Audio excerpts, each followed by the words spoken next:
All right, let's just jump right in. We're going to talk about money, but probably not in a way that you're used to. So for a minute, forget the spreadsheets, forget the budgets, forget the hot stock picks. Today, we are going deep. We're focusing on the one thing that actually controls your financial life, that 3-pound supercomputer sitting right between your ears. Welcome to Radical Finance. Today, we're digging into the wild and, honestly, kind of weird world of financial psychology.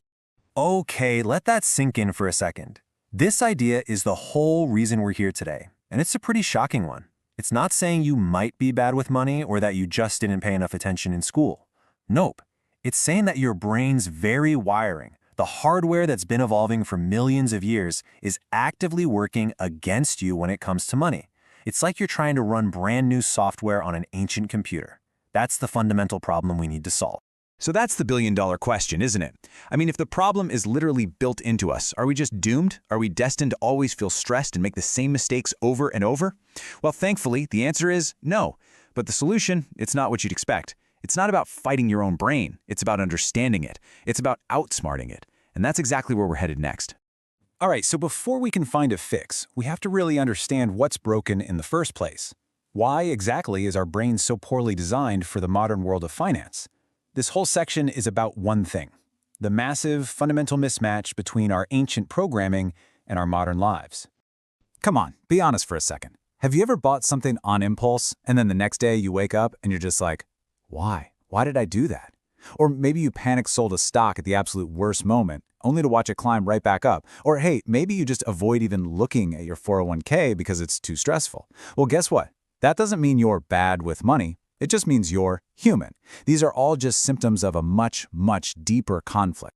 And this slide, right here, this explains everything. On one side, you have our ancient brain. Let's call it the caveman brain. It's wired for one thing: survive today. See a berry? Eat the berry. See a lion? Run away. It's all about immediate, short-term survival.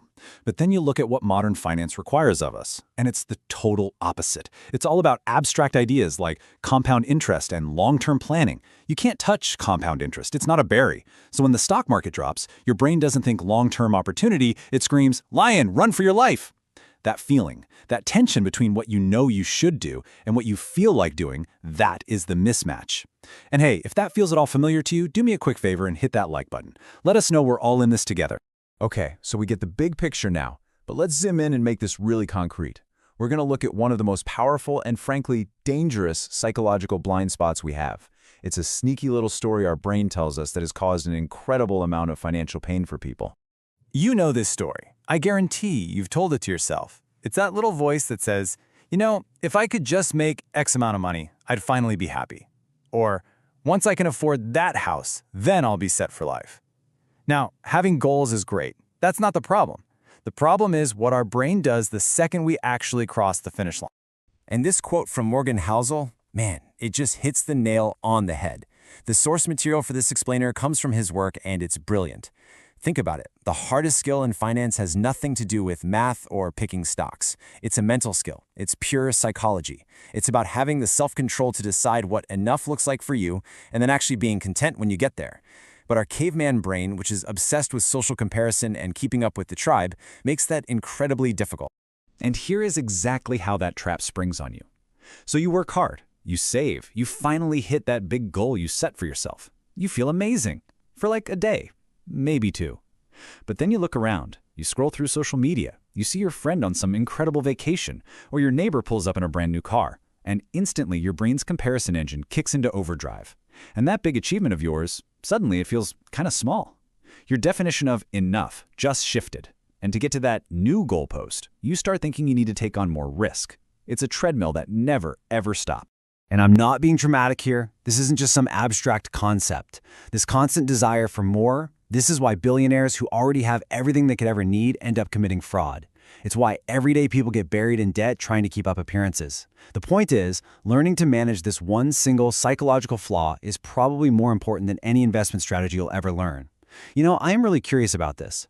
What's the biggest money mistake you've ever seen someone make? All because they just couldn't stop moving that goalpost. Don't use any names, obviously, but share the story in the comments below. I think we can all learn a ton from those kinds of examples. Okay, so let's recap. We've talked about the problem, our ancient brain.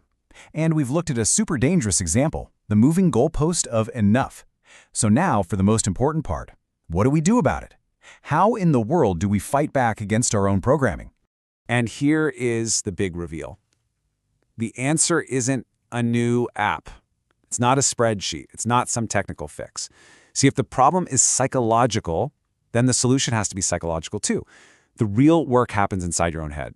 It's about becoming aware of the invisible scripts, the stories that are secretly running your financial life. Let's give this a proper name. It's called a behavioral blind spot.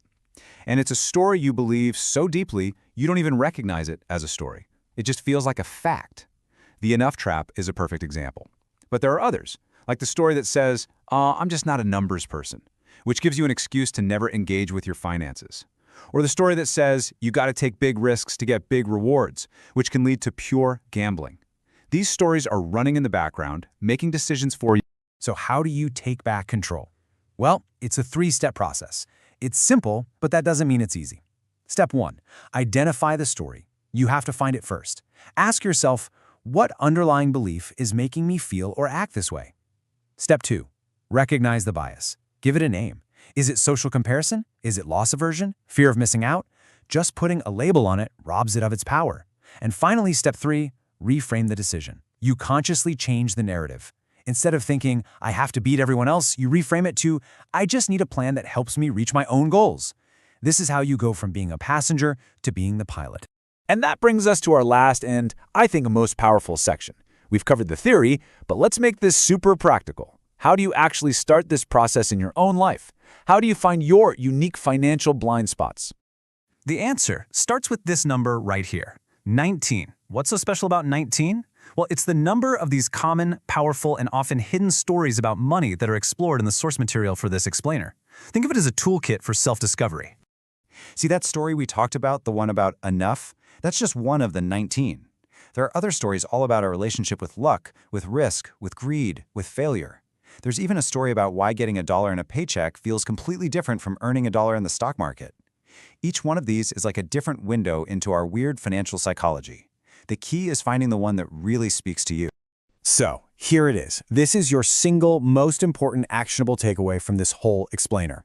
The source is the book The Psychology of Money by Morgan Housel. But don't get overwhelmed. You don't have to read the whole thing at once. Your first step is to just look at the table of contents. Each chapter is one of the 19 stories. Just find the one title that makes you pause and go, ooh, that sounds like me. And just read that one. That's it. Because that single moment of recognition, that simple act of awareness, that is the true beginning of taking back control. And listen, if this explainer gave you one of those aha moments, please hit that like button. It really lets us know we're on the right track.